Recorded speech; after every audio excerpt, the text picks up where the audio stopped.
Hi, I'm Fraser Hines, and you're watching Dr. Freedom.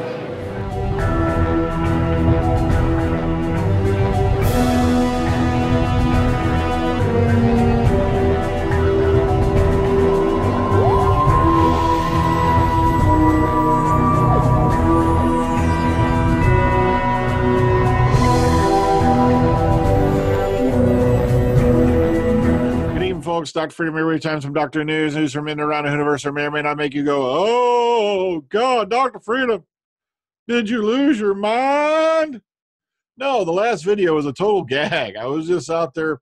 I kept hearing about all these videos people are putting up, and I was like, can I do something that'll like maybe put a little laughter into this situation? Because laughter can turn out to be the best medicine of all, especially when you've got people out there stamping their feet going, we're in the majority. No, you're not. I got some bad news for you. Ratings-wise, you're kind of in a pickle because your case don't hold water, especially when the only thing you've got to wave in the air is the Rotten Tomatoes page, which, by the way, has a critic rating of over 90%. And it's funny how they keep attacking that critic rating when, by the way, the critics for Rotten Tomatoes have to undergo a particular process to even become a critic on Rotten Tomatoes. Not to mention you have to have certain experience before you even can qualify to be a critic on Rotten Tomatoes, whereas the popular vote, you could be any two-bit Joe Schmo with a fake account. So I'm loving how they're holding up the poll to this day that anybody can fix. And I'm loving how somebody's explanation for the fact that the Series 11 poll, which, by the way, got started voting on down thumb before the series even aired, is somehow like around 7,000 votes on it, when your average series before that didn't go above 700 to 800. Yet they're trying to claim that the series was so bad that for some crazy reason, people went out to express their dissatisfaction on a poll on Rotten Tomatoes. It's not the fact that the account's being spammed. It's just thousands of people didn't like it. Well, according to the TV ratings, thousands of people didn't like the last couple series of Peter Capaldi because they didn't tune in. Which, once again, brings me back to the argument. If you guys were so attached to a doctor with a penis, where the hell were you when Capaldi's ratings were falling? I don't know about you, but I was supporting the doctor. And that's what I will continue to do. So, yes, the last video was a bit of a ruse. I have no intention on turning on Jodie Whittaker. I have no particular desire. I'm not getting a kickback. Someone even said, I'm a BBC stooge. I'm like, I wish to God I was a BBC stooge because, God, my advertising would be out the roof. Oh, man. Not to mention I could use copyrighted footage without getting my butt slammed every time it goes out. Guys, I got some bad news for you. I'm one of the guys who's the BBC does know about, but that's because I'm earmarked for their damn copyright bots. Ugh, it's like I'm on a preferred list of let's bend him over. That's why I'm shocked the last video didn't get smacked for copyright, because even though the images are small that I did use from the current, and one of the previous series, I was shocked as hell when I didn't get smacked for copyright yet on it. But chances are I will. Sooner or later, they're going to hit that video for copyright. Now, the footage you did see of Tom Baker, that was from the 1973 movie, The Vault of Horror, which was an anthology movie, a group of different horror stories all put together, and then it has a very nice twist ending at the end. It beats the shit out of anything M. Night Shyamalan can come up with. But if you ever get a chance, sit down and watch like The Vault of Horror, Tales from the Crypt, the movies, not the series Tales from the Crypt. The series was really good, Tales from the Crypt. But long before that, there was a movie called Tales from the Crypt. And, anthology movies are pretty damn cool because you get a collection of stories in one movie. Like there's Trilogy of Terror, stuff like that. Be sure to go check those out. Vault of Horror, very excellent performance by Tom Baker, of course, as well as anyone else who was in it. All right, but let's get to the stuff you want to know. By the way, sadly, this would have been the 73rd birthday of Elisabeth Sladen. February 1st, 1946, this beautiful young lady was born.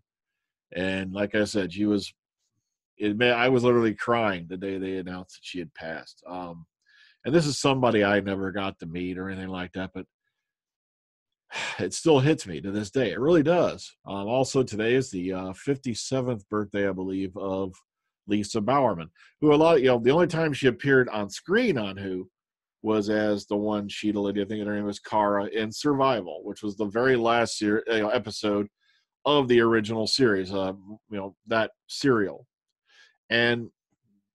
But she went on to other things such as Big Finish, where she's been the voice of, Bernice Summerfield. She's also a writer, director, photographer, and many, many other things. If you want to go take a look in the interview section, we've had Lisa Bowerman on this show a couple times, and she's always incredible, always very nice. And she, the one interview we did, which I think we did a little Q&A with her a little while back, we were literally having so much fun. I looked down at the clock and didn't realize, but we were like an hour and 36 minutes in. We didn't even realize it. You see, I knew something was going on because she was starting to get email notifications. I'm like, well, guys, you'll notice, you'll hear it if you listen to it. I was like, I better get her out of here because she's got work to do, more important crap than sitting around with those fogies, So let's get into the news. Let's get on to the big shit. Ha, ha, ha. And of course, their school reunion, which was the only main show bringing back of a classic companion, also K9 in that episode. And sadly, that has been the only classic companion return in the main series. Now, in Sarah Jane Adventures, you had Joe Grant, the Brigadier, and everything popping up. Also, there were plans to bring back Sophie Aldred and things like that, and it didn't happen because of the fact that, of course, we lost Liz Sladen. She passed away. So keep her in your thoughts today. Y'all remember Sarah Jane. I always do. Okay, moving forward. By the way, Doctor Who, that series that sucked, is in the iPlayer top 10. Matter of fact, Woman Who Fell to Earth is the 4th most popular show on the BBC iPlayer in 2018, according to figures released by the corporation. But of course, we know they're all rigged by SJWs and PC weirdos who have hacked iTunes. All right, Jodie Whittaker's debut, The Woman Who Fell to Earth, had nearly 4 million requests on the online platform. Most popular show of the year, of course, was The Bodyguard. With the first episode, boom, right there, you can see it, almost 11 million viewers. Bam. So here you go. Nice to see it. Look, the thing is this. Even if you don't like what's going on right now, the fact that this show is getting such popularity means there's going to be a future for it. So even if you don't like what's going on right now, jackass, hang around. It's like the weather in Ohio. It changes a lot. And that's the purpose of the show, is change. All right, South. All right, now you may want to bookmark this one because this has been updated a few times. And this is the Cult Box page, photos from the South Africa filming. Now, if you zoom down here, look at how pale that poor girl is. My God. Okay, but then, of course, this one's been memed over and over, not in the most flattering way either, of course. And, of course, there's Taz and Cole. But here's a very important thing. Now, as you all know, Orwell Wynne-Jones left Doctor Who to go do the Dracula project with Stephen Moffat and Mark Gatiss. Okay, the Dracula project. And there's no word on yet who has been chosen for the Series 12 production manager. Yet look where he's at. If you go look at more photos on this guy's Instagram, he's in South Africa. So it makes you wonder if they've brought back Edward Thomas. We'll just have to keep our eyes out and see if any more develops on that. Also, people expect us to be rivals and enemies as RTD and Moffat, and they were at the Radio Times covers party. This is a very interesting 5 minutes of video. Be sure to enjoy it. It looks like they're having a lot of fun on it. Also, there were a few Instagram things they've been passing back and forth comments on. Be sure to go give those a look at RTD and Steve Moffat's Instagrams if you go hold. Some very funny stuff going back and forth between these two. All right, Series 12, the writers. Now, here we go. All right, so far, including Chibnall, there are 2 Series 11 writers set to return, which is Ed Heim and Vinny Patel. Now, Ed Heim online CV lists him as Doctor Who Series 12. Vinny Patel's connection to Doctor Who Series 12 is slightly more tenuous and based on this tweet. Vinny Patel is not at home. This happened in the Rothlock Canteen the other day. Horrifying. Now, Patel's recent presence at Rothlock Studios, where they filmed Casualty and Padol, a Welsh language show, as well as Doctor Who, is a very good indication he is once again involved in the writer's room for Doctor Who. Now, Patel has never previously written scripts for Casualty and would not write for a Welsh language show. And also, you have the 2 new writers, which is Victoria Asari Archer, almost completely mispronounced that, and Prasanna Paharana. I'm sorry, I don't know how to pronounce it, okay? taking shots in the dark here. I don't want to sound like a racist bastard, but so far we have a possible now 4 writers known for Series 12. So, which means they're leaking stuff a little bit. Like the only guy I knew that had his name leaked out last year, that months in advance, was Ed Heim, and even then we thought it was a rumor. All right, the 2019 yearbook gave us some insight from the Series 11 writers on how the writer's room for Doctor Who works, and they give you a little quote on that. Bam, bam, bam, here's some more stuff. Bam, bam, bam. So please be sure to go take a look at this. Of course, there's no word yet on Mallory Blackman, Joy Wilkins, or Peter Bertigue. So Peter Bertigue, of course, was also well liked as a writer for that year. So keep our eyes open. We'll have to keep a look on it. All right. Graham Norton Show. Now, if you've not heard the Tom Baker segment on the Graham Norton podcast, it's right here, and it is not region locked. I was listening to this. It's a very brilliant bit by Tom. You got to go about 20 or so minutes in, but that's when Tom picks it up. So I scanned the head. I feel evil. But here you go if you want to go listen to Tom Baker on the Graham Norton Show. Also, the Macra Terror. People have been asking me, when's it coming out? The only information I have is right here on the Amazon page, and it is saying October 8th of this year. But the thing is, as they've done before, this date could move up. So keep your eye on that, all right? Real-time pictures, by the way, Syl and the Devil Seeds of Arodor, an original drama from the world of BBC TV's Doctor Who, featuring Syl, the ruthless alien entrepreneur from Thoris Beta, played by Nabil Shaban. Now, you remember Syl, this guy right here. He's happy-looking little slug dude. Now, this is going to be an independent production, I guess, but be sure to keep your eye out for it and all that. It sounds like it's going to be interesting. It says right here, boom, it's also available from Amazon.co.uk. So if you're going to be interested in that, boom, here you go. By the way, this has currently got a release date of November this year, and here's the price and all that. And I'll be sure to include all these links for you, as usual, in the description box below. One of these days, I'm going to super glue this damn screen in position. I'm not kidding. It's been a pain in the butt lately. I love the thing to death, but as it's, it hasn't taken it very long to get loose, and it moves around too much. All right. Doctor spin-off ideas that might actually work. Here's just a few things. The problem is this, and let me scoop down a little bit. Okay. Now, Unit, okay. They've done that before on Big Finish.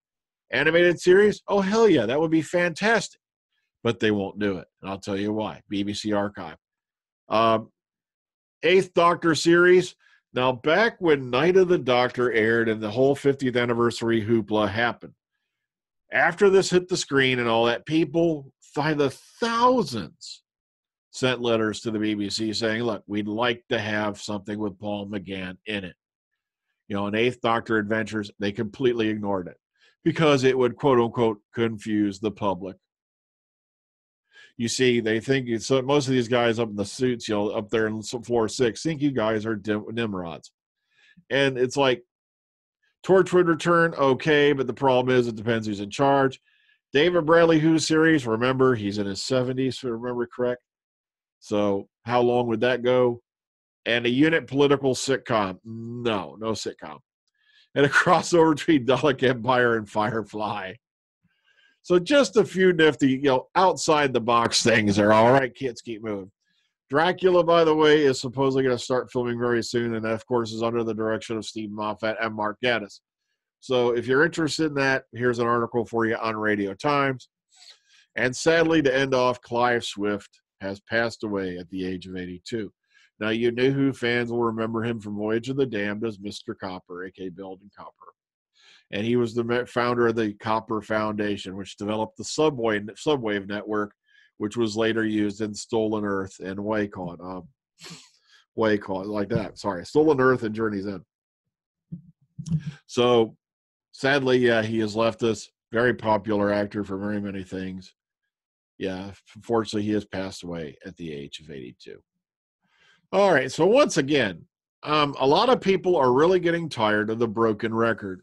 And that's the fact that Series 11's now been over. Hell, it's been officially a month since the New Year's Day episode. Well, just shy of it. Yet you've still got guys out there banging on about how Jodie Whittaker's killing Doctor Who. Don't steal my title. Which is why I made the last video. And no, it's not anything to do with slamming on Jodie Whittaker. I made it in the form of a movie trailer. And if it gives you a hint, then yes, by the way, it has the theme of Jaws in it. It's meant to be a little fun. It's all it is. It was meant to be something, I don't care what side of the argument on, you can get a laugh out of it. That's what it was made for. So, and guess what? There could be sequels. So that's all I got to say for tonight. So please, everybody, take care. Ta-ta. Enjoy the rest of your evening. And don't have a cow. What would that be like to have a cow? Very painful. Good night.